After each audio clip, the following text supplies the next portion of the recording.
Good morning, and thank you for joining us. Today, the main topic of our briefing is our plan for booster shots. So I'll turn to Drs. Murphy, Walensky, and Fauci in just a moment. First, I want to provide a brief update on our fight against the virus. We continue to see a rise in cases driven by the more transmissible Delta variant, with cases concentrated in communities with lower vaccination rates. So this remains a pandemic of the unvaccinated. We know getting more people vaccinated is the best way to end this pandemic. And thanks to our relentless efforts to get more shots in arms, we are making progress. In the last 2 weeks alone, nearly 7 million Americans have rolled up their sleeves and gotten their first shot. 7 million, that's the highest 2-week total since the beginning of June. And over the past month, we've also seen a 75% increase in the average daily number of 12 to 15-year-olds getting vaccinated, particularly important as adolescents begin going back to school. And once the numbers from today are reported, we will have reached 200 million Americans with at least their first shot. 200 million Americans with at least one shot. That's a major milestone. Americans across the country are continuing to step up, do their part, and get vaccinated. We are using every lever at our disposal to fight the virus, including by ensuring state and local leaders have the tools and the resources they need to get more shots in arms and to respond to any outbreaks caused by Delta. Our COVID-19 surge response teams are a whole of government effort with experts and personnel and resources from HHS, CDC, FEMA, the Department of Defense, and the Department of Veterans Affairs. These surge response teams are now working with 16 states to address their particular needs, from deploying hundreds of personnel to provide medical care, to standing up free testing sites, to surging critical assets like ventilators and ambulance to strained health systems, to getting shots in arms, including through the use of mobile clinics, to sending and supporting the use of life-saving treatments. And we will continue working closely with states to do all that we can and to match resources to their needs. Just yesterday, President Biden directed FEMA to continue fully reimbursing states, tribes, and territories for all eligible COVID-19 emergency response costs through the end of the calendar year, a 3-month extension of the order he signed on his first full day in office. Importantly, this maintains 100% federal reimbursement for state deployments of National Guard personnel for critical COVID-19 missions. President Biden committed to the American people that he would do everything in his power to end this pandemic.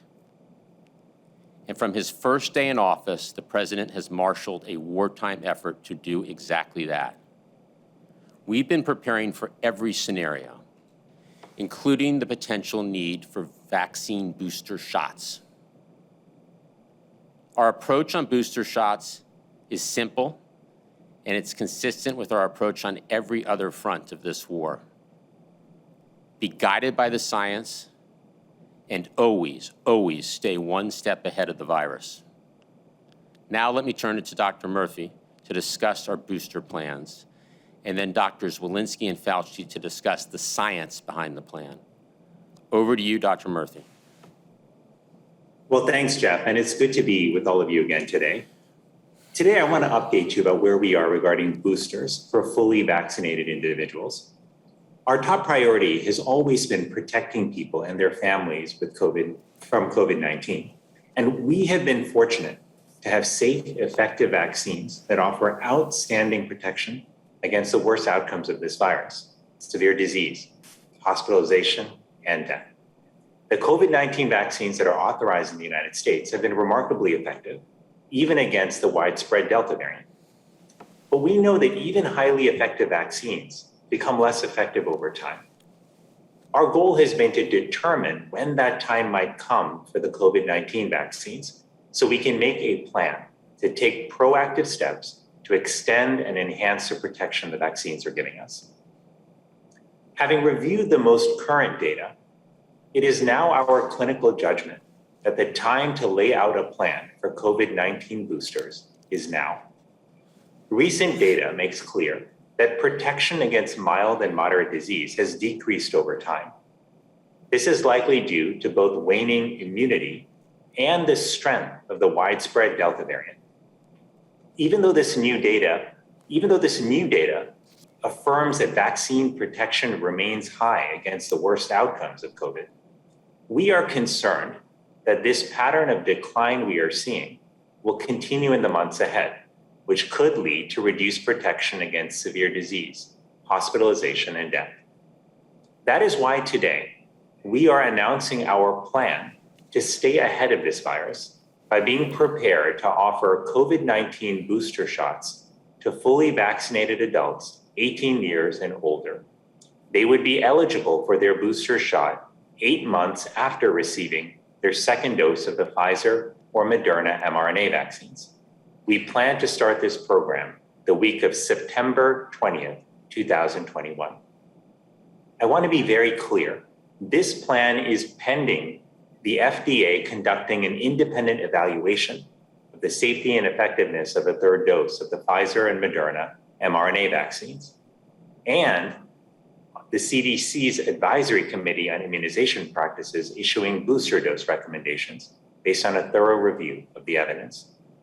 The plan ensures that people who were fully vaccinated earliest in the vaccination rollout will be eligible for a booster first.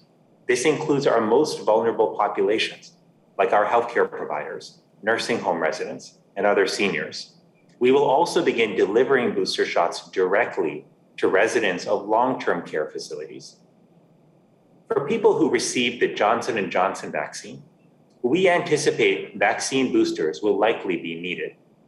The J&J vaccine was not administered in the US until March of 2021, and we expect more data on J&J in the coming weeks. With those data in hand, we will keep the public informed with a timely plan for J&J booster shots. I want to emphasize that this decision was not made lightly. It was made with careful consideration by the top medical and public health experts in the Department of Health and Human Services. It was informed by data, thoughtful analysis, and by our collective years of experience addressing illness and epidemics. As always, we will continue to follow the science on a daily basis, and will take whatever steps are necessary to protect our nation from COVID-19.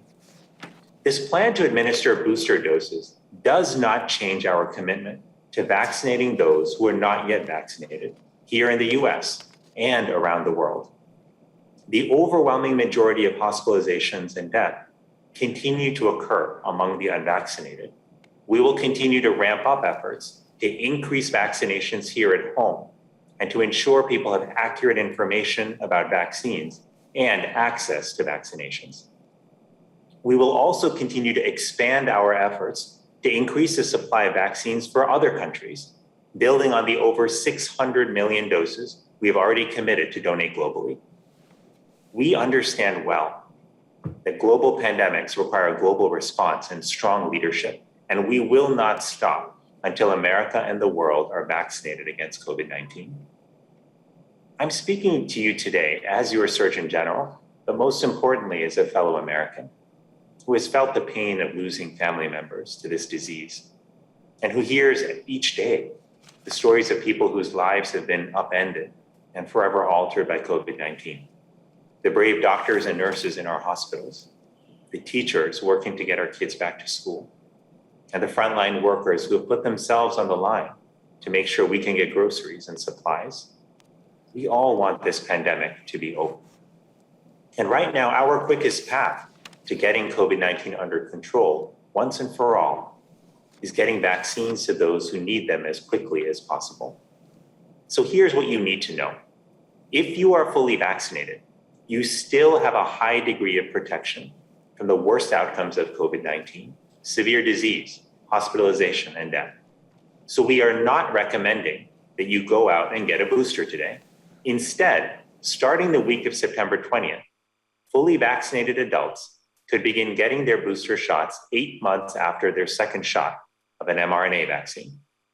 And finally, all of us must do everything we can to protect our communities from COVID-19.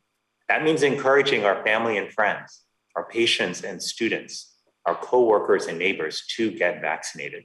That is our path to ending this pandemic. I'll now turn it over to Dr. Walensky, who will walk us through some of the data that help inform our decision to take action now. Good morning, Doctor. Good morning, everyone. And as Dr. Murthy mentioned, I want to provide an update on vaccine effectiveness. Today, we are releasing 3 articles in MMWR with data I will now describe that are helping to inform our booster plans. Recognizing that for most vaccines, there is a reduction in protection over time, we have been analyzing the data closely from a number of cohorts in the United States and around the world to understand how long protection from the initial COVID-19 vaccine series will last. Examining numerous cohorts through the end of July and early August, 3 points are now very clear. First, vaccine-induced protection against SARS-CoV-2 infection begins to decrease over time. Second, vaccine effectiveness against severe disease, hospitalization, and death remains relatively high. And third, vaccine effectiveness is generally decreased against the Delta variant. So let's jump into the data. On this slide, you will see 2 studies, one from New York and one an analysis of data from the Mayo Clinic.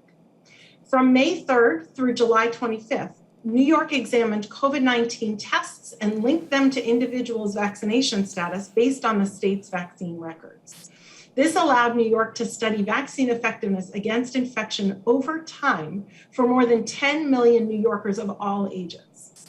Vaccine effectiveness in May, early during the vaccine rollout in the state, was 92%. In the later months, further from vaccination, vaccine effectiveness declined to 80%. These data will be published in the MMWR today.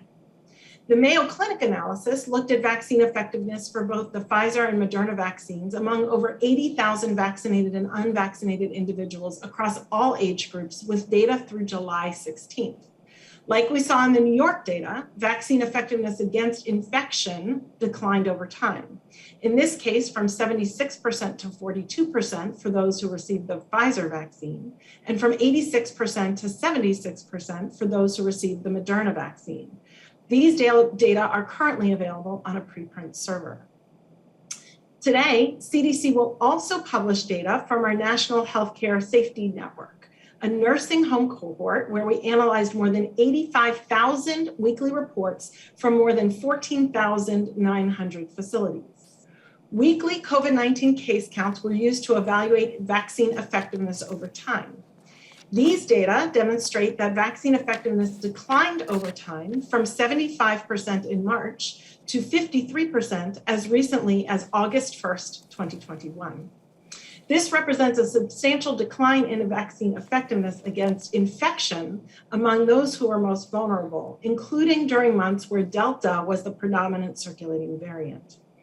Taken together, you can see that while the exact percentage of vaccine effectiveness over time differs depending on the cohort and setting studied, the data consistently demonstrate a reduction of vaccine effectiveness against infection over time.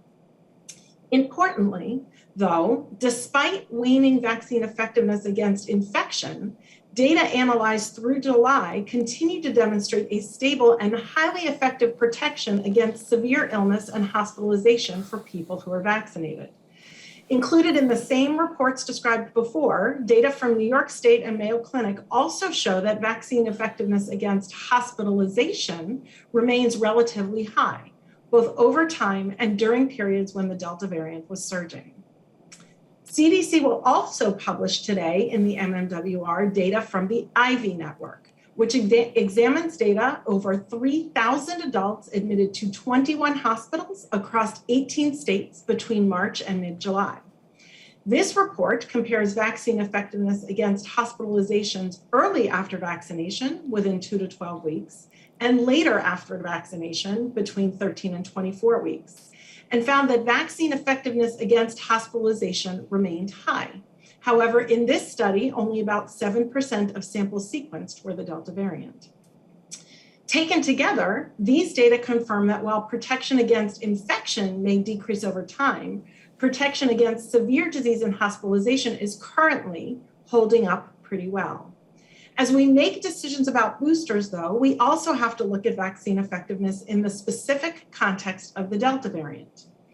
Preliminary data through August 6 from 2 of our vaccine effectiveness cohort studies that include more than 4,000 healthcare personnel, first responders, and other frontline workers in 8 locations across the country show waning effectiveness against symptomatic and asymptomatic infection in the context of the Delta variant, from 92% prior to Delta to 64% with Delta.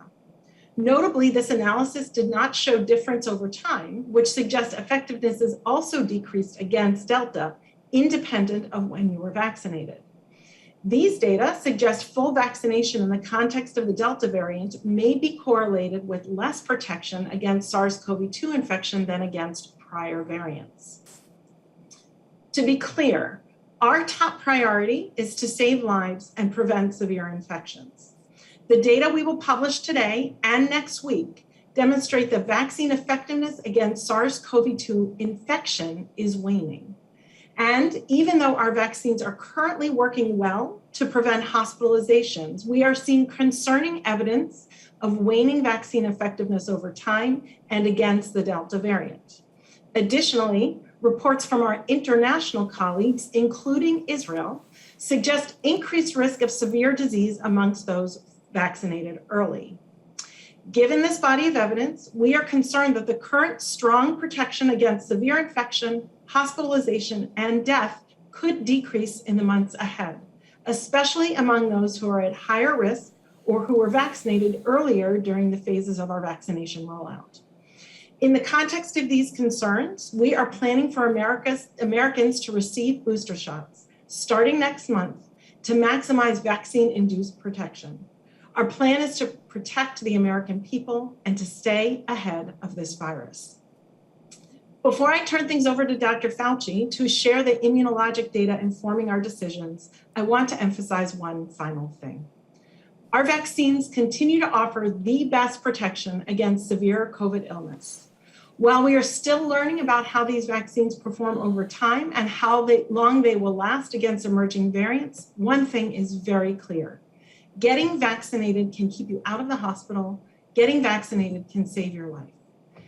In areas with low vaccination coverage, we continue to hear far too many heartbreaking stories of people who did not get vaccinated, only then to get severe COVID-19.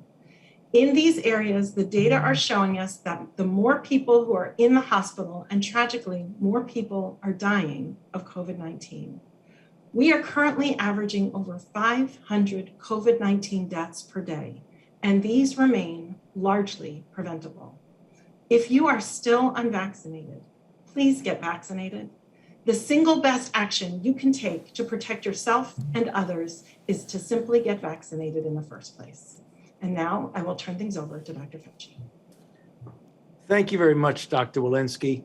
What I'd like to do over the next couple of minutes is provide you with the immunological basis that would support a third booster mRNA immunization.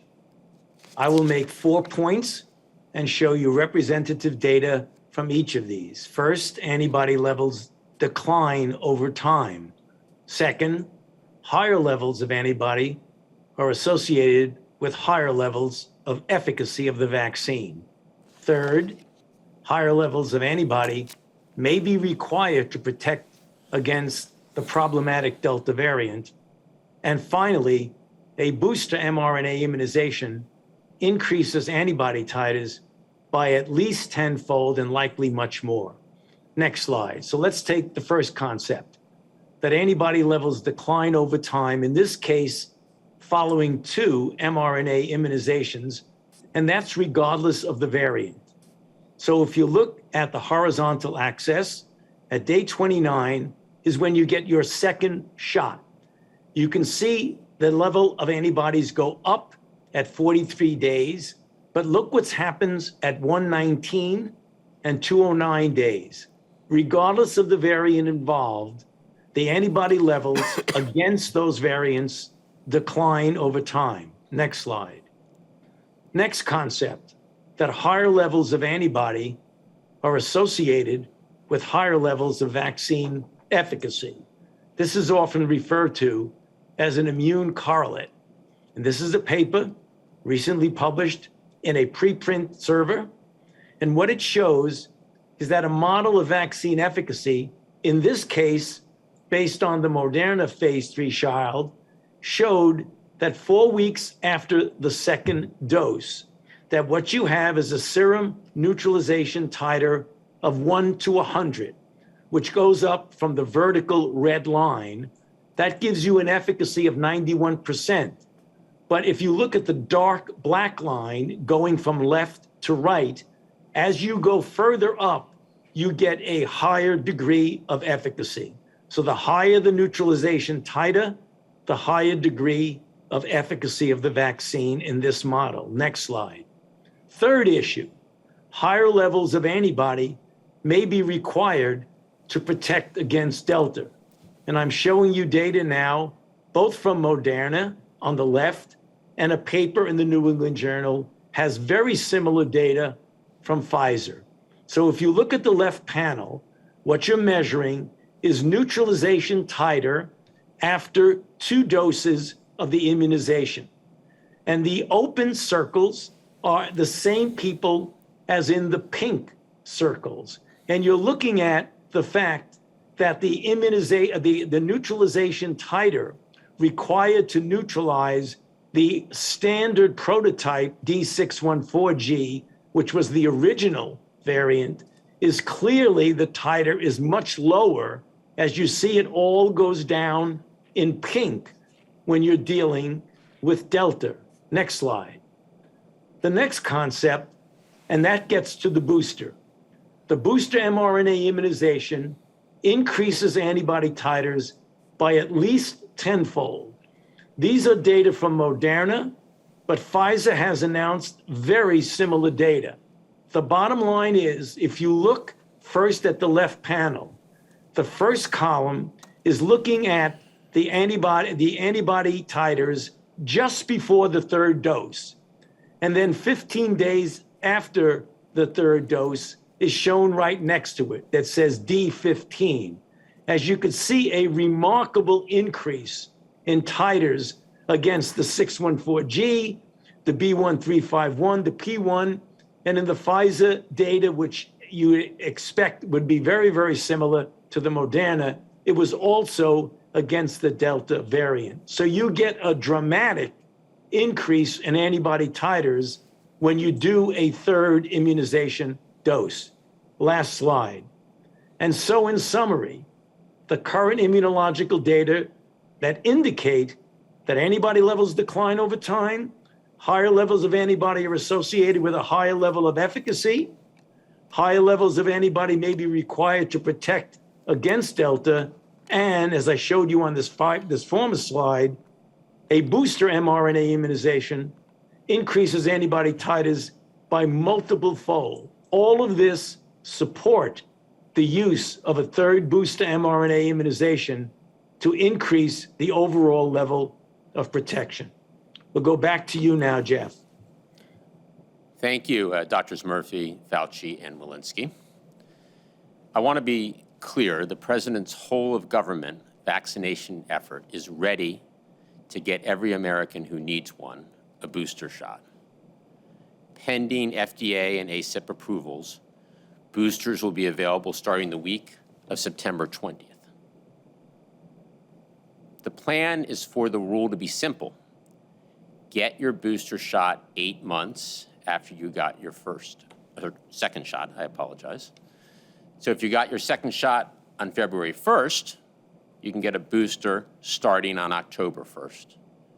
If you got your second shot on March 12th, you can get your booster starting on November 12th, and so on. Thanks to the aggressive actions we have taken to establish our vaccination program, it will be just as easy and convenient to get a booster shot as it is to get a first shot today. We have enough vaccine supply for every American. And you'll be able to get a booster at roughly 80,000 places across the country, including over 40,000 local pharmacies. In fact, 90% of Americans have a vaccine site within 5 miles of where they live. And importantly, boosters will be free, regardless of immigration or health insurance status. No ID or insurance required. So the bottom line is that we are prepared for boosters and we will hit the ground running. In the weeks ahead, we'll continue working closely with states, healthcare providers, pharmacies, and national and community-based organizations to ensure Americans know they should get a booster shot 8 months after their second shot. And we will be laser focused on getting boosters to long-term care facilities to make sure residents and staff get their shots and are safe and protected. Importantly, as we continue to vaccinate Americans, we will maintain our focus abroad, as we know this virus knows no borders. We have already shipped more than 115 million vaccine doses to 80 different countries. More vaccine doses donated than all the other countries in the world combined. And just this week, we started shipping the 500 million Pfizer doses that the US pledged to purchase and donate to 100 low and lower middle income countries in need. And in the coming weeks and months, we will do even more to lead the global vaccination efforts, accelerating our work to build vaccine manufacturing and production capacity, both here in the US and in other countries. Our wartime effort will continue doing everything we can to get even more people vaccinated, both here at home and around the world. We can and must do both at the same time, because that's what it's going to take to end this pandemic. And we will not stop until we get the job done. With that, let's open it up for questions. Thanks, Jeff. And as a reminder, please keep your question to one question. There are many today. First, let's go to Lev Thatcher at Stat News. Hi, folks. Thanks, as always, for doing the briefing. This is a Mike Ryan quote from a WHO briefing earlier today about booster shots. If we think about this in terms of an analogy, we're planning to hand out extra life jackets to people who already have life jackets. And I'm curious, I know you've emphasized, all of you, that this is a false choice, vaccinating Americans versus vaccinating the rest of the world, but could you explain how there isn't finite vaccine capacity and how booster shots for Americans does not at this moment come at the expense of first vaccine or second vaccine doses for folks elsewhere in the world? So let me go first, and then Dr. Murthy, if you want to add anything. Look, to end this pandemic, we have to protect the American people, and we have to continue to do more and more to vaccinate the world. Both are critical, and we're already proving that we can protect our own people here at home as we help others. Just to give you some data here, in the months of June and July, the US administered 50 million shots here in the United States, and we shipped more than 100 million to other countries. As I said, the 115 million doses that we've already donated is more than all the other countries combined.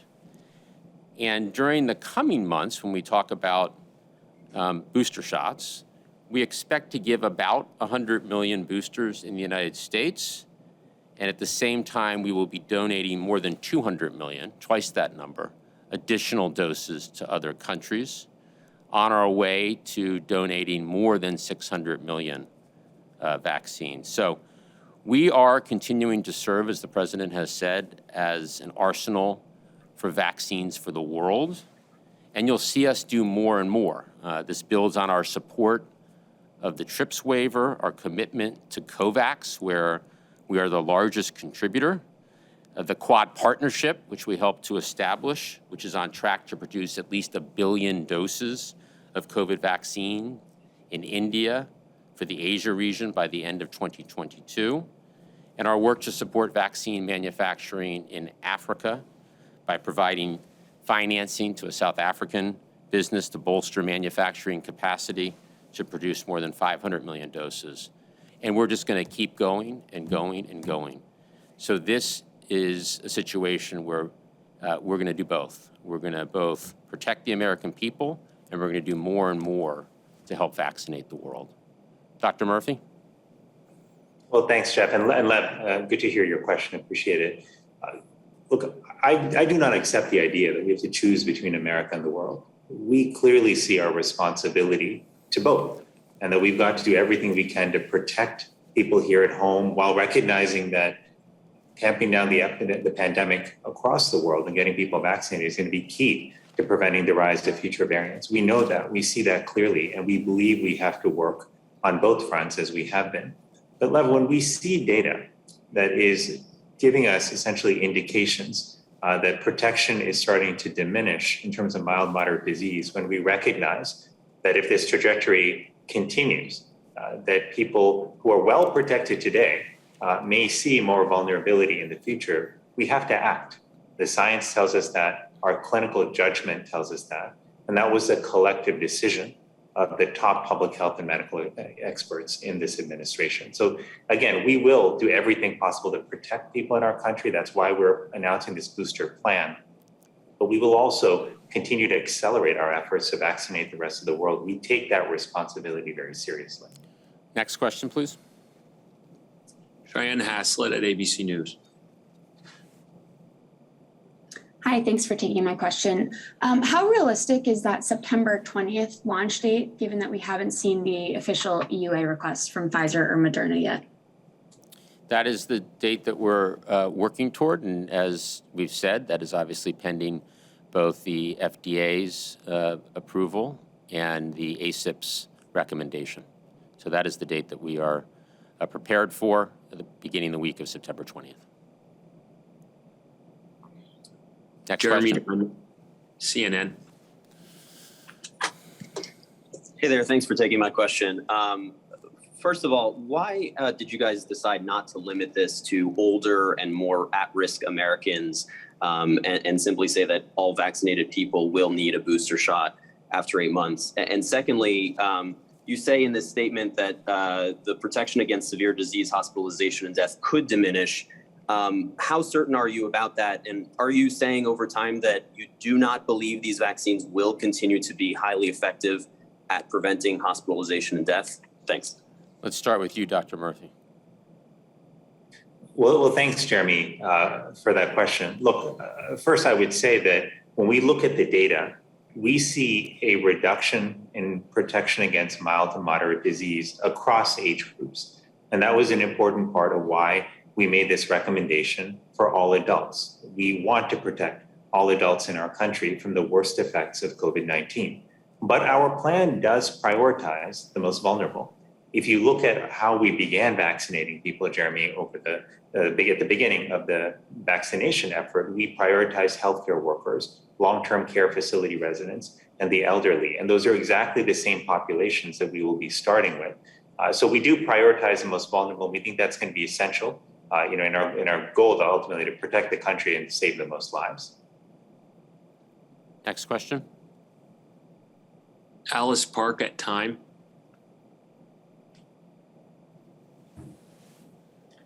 Yes, just wanted to ask again, Jeff, if you could just provide some more details on the plan for administering the booster shots. You're going to have to reach the same number of people as in the current campaign, and yet many of the federal mass vaccination sites have closed. So does that mean we can expect to see more doses shipped to doctors' offices, pharmacies, smaller clinics, and will states continue to be the intermediary for managing that and distributing that?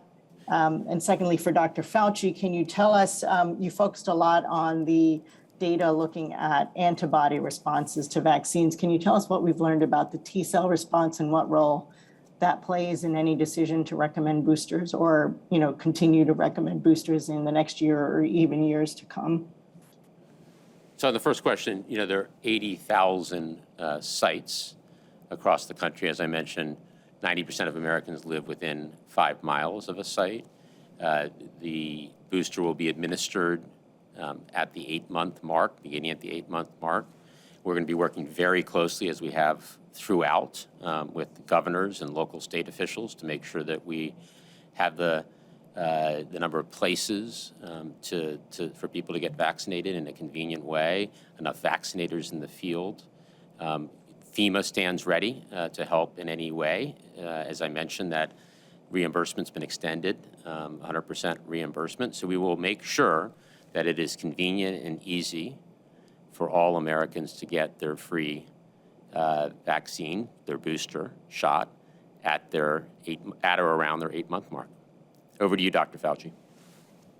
Yeah, thank you for that question, Alice. No doubt T cells will play a role, very likely in not preventing initial infection, but in the progression of disease in the situation that T cells usually do in eliminating or blocking against infected cells. The issue is that they are not as easy at all to measure in the standpoint of large volumes of cohorts. And we will continue to study the T cell response, but the important slide that I showed was the correlate of protection slide where you showed there no doubt was an increase in protection of the antibody as you got the titer higher and higher. So based on that, that would be the most easily and actually most common and very likely the most appropriate measurement of a correlate of immunity. And for that reason, that was one of the issues that swayed us towards the relationship between titer of antibody and linking that to the next to last slide, where I showed you could dramatically increase the titer of antibody by a boost that is at the 3rd boost months later. And if you looked at that, the increase was really rather substantial. But again, not to downplay the ultimate potential importance of T cells, but if you look at the relationship between antibody titer and vaccine efficacy, it looks pretty good. Next question, please. Ouija at CBS.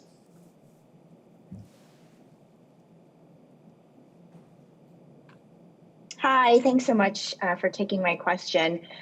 If it sounds like effectiveness begins to wane sooner than 8 months, and please correct me if I'm wrong. So if the supply is not an issue, can you walk us through the science of how you landed on 8 months? Please, thanks. Why don't we start with you, Dr. Murthy, and then Dr. Walensky or Dr. Fauci, if you have anything to add. Sure. So thank you, Weijia, for that question. So let me talk you through how we were looking at this. We did see that around the 6-month mark in the data, you start to see increases in mild to moderate infection. But we know that the most important purpose of the vaccine is to keep us out of the hospital and to save our life. It's to prevent against hospitalizations and death.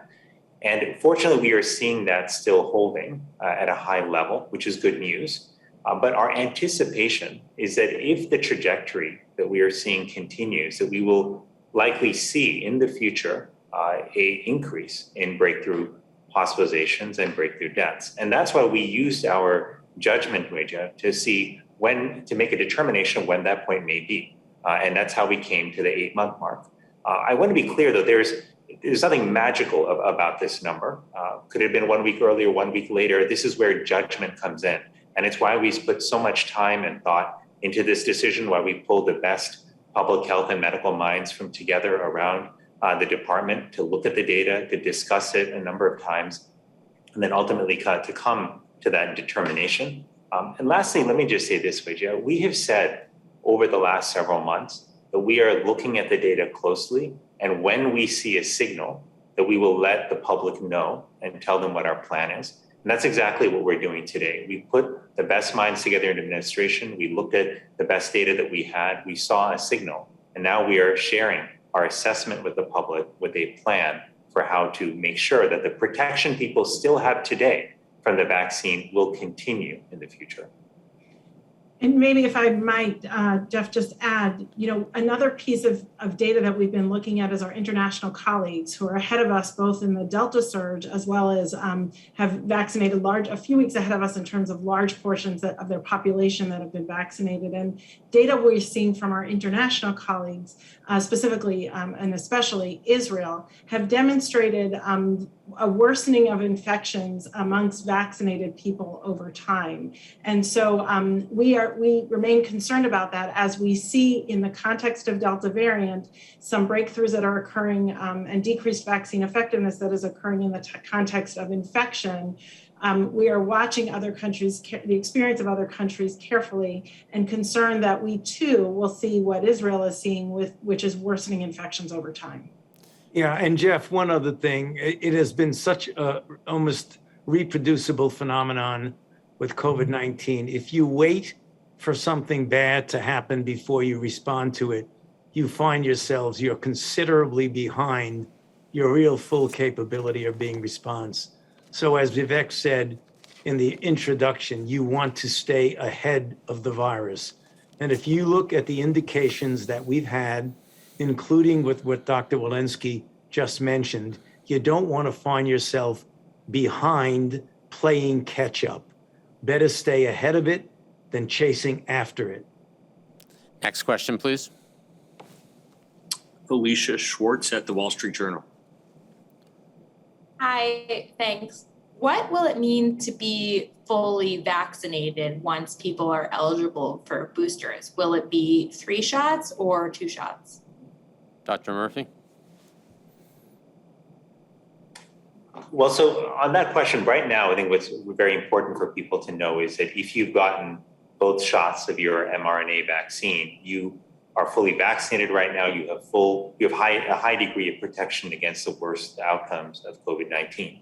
But our recommendation, and down the line, again, pending the advice and the review of the FDA and ACIP, the Advisory Community Immunization Practices, is that we believe that third dose will ultimately be needed to provide the fullest and continual extent of protection that we think people need from the virus.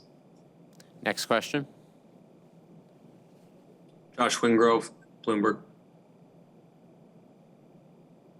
Hi there. Dr. Walensky, you addressed this earlier a little bit, but I'd like you to expand on what has changed. I mean, 5 days ago, with the decision on immunocompromised people, for whom this is a pretty different scenario. Those are people who didn't have great protection in the first place, as opposed to having waning protection.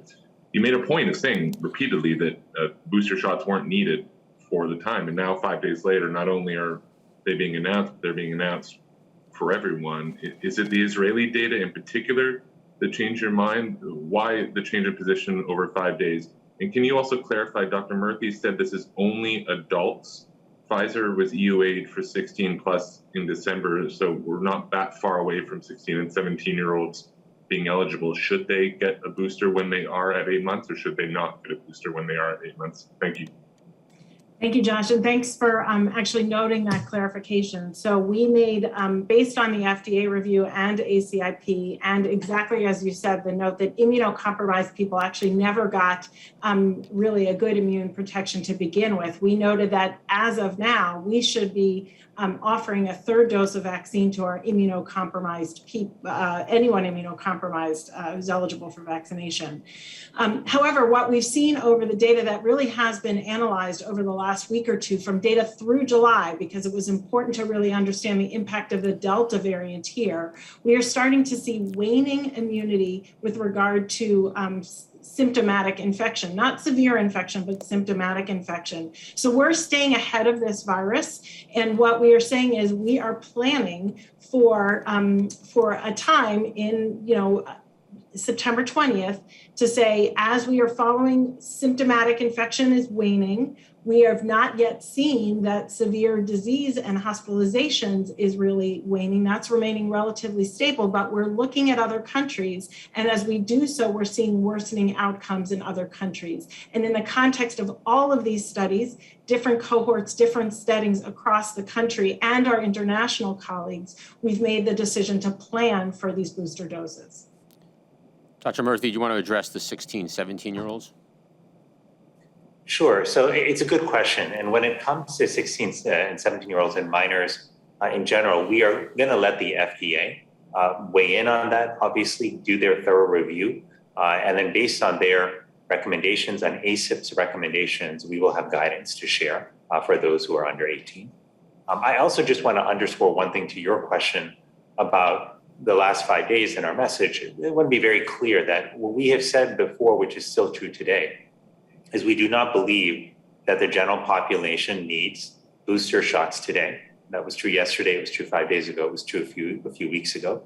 We are announcing a plan for the future, and that's extremely important. We want people to understand it. This is a plan for the future, and it's based on an assessment of data, including recent data that we have just come across in over the last few days. We have said from the beginning, when we see a signal, we will tell you, and that is what we are doing. Next question. Last question, let's go to Shannon Pettypiece at NBC.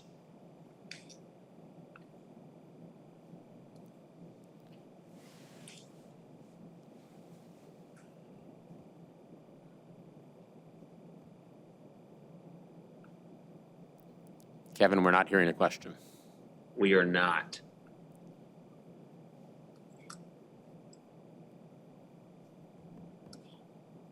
All right, sorry, Shannon. We'll go to Brenda Goodman at WebMD and circle back. Oh, hey, can you guys hear me now? Oh, I'm sorry. I found myself in the mute nightmare. You've got a bit of an echo. Go ahead, please. Okay. Sorry about that, guys. I just wanted to find out, and I think maybe you answered this a bit, but why are you sort of skipping the typical FDA review process? I know you're saying this is pending FDA review, but why not wait until the FDA's reviewed the safety, the efficacy, and we've gotten that advisory committee recommendation? And are you worried at all about adding to vaccine hesitancy by trying to get ahead of that by making this announcement now? Dr. Murthy? Well, I'm glad you asked that question. And I want to be very clear, we are not skipping the very important FDA and ACIP process here. They have an incredibly important role to play in evaluating safety and making recommendations for vaccines. We respect that, we honor that, and that will be a part of this process as well. But the reason that we are not waiting for many more weeks to announce this, it falls into two buckets. One is transparency. We have told the public when we see a signal in the data, we will tell them when we are concerned, when we think boosters may be required down the line. And we are fulfilling that promise today. The second reason is we also want to ensure that people and states and localities and the public more broadly can plan. You can't turn on a booster effort with the flip of a switch. We have to lay the groundwork. We've got to make sure people understand this, that we communicate often about it. So when we were ready to go and start offering boosters, everybody understands what has to be done and who needs to be boosted. And that is why we are announcing this plan in advance today. So maybe I'll just add that we are very much following what ACIP provided, because they initially advised us on who should be getting vaccinated first, and it is those people who will be the long-term care facilities, healthcare workers, vulnerable populations. It is those people who will be first eligible again. Okay, so why don't we take the last question, Kevin? All right, Brenda. Thanks. I just have a question, a little bit to do with the rationale here. So do you have any evidence from the US or from other countries that waning immunity is playing a role in transmission of Delta because it's so highly contagious? Do you anticipate that boosters will help to slow the spread? Dr. Fauci, you want to go first there? Yeah, thank you, Jeff, and thank you for that question. Transmissibility is a bit more tricky than looking at a clinical phenomenon such as infection, seriousness of disease, and hospitalization. it is entirely conceivable, and we will be looking at that when you boost and have a high level, and as I showed you on the next to last slide, the increase with a boost is really quite striking, multiple fold increase, that it is conceivable that that would be important in lowering the level of virus in the nasopharynx, which could have an impact on transmission. I certainly hope that's the case. If it is, then you could really get multiple benefits from doing this. You can get benefits for disease, severity of disease, and then ultimately infection and transmission. But the bottom line, with full transparency, we don't know that right now. Well, we appreciate all the good questions, and we look forward to the next briefing. Thank you.